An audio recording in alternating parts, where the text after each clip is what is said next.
Đây mà con, đây mà con.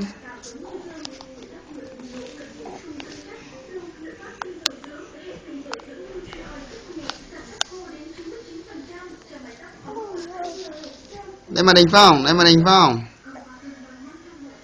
Ừ, ừ. Đây mà Đình Phong.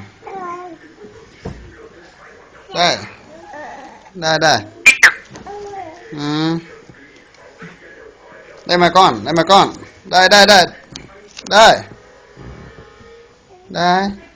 Đây. Ừ. Ừ. Ừ, nhìn cái gì? Ta cầm tay làm gì con? Đây đây. Đây con, siêu quá. Siêu quá. Đây mà con, đây. Đây. Siêu quá.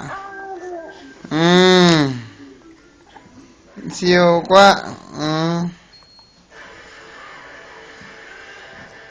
Cố lên con. Đây mà con, đây mà con. Đây mà con.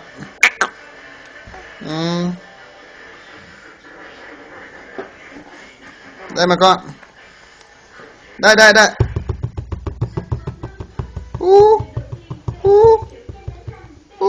Mình ngoái cổ nhiều mỏi cổ.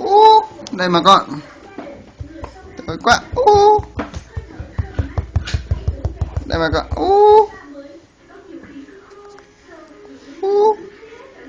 Siêu siêu. Ai lấy này, ai lấy này.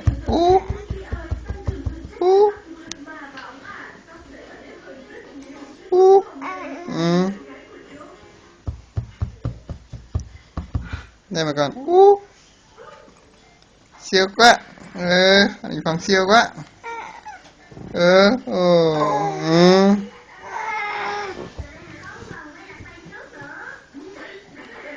Đây mà con.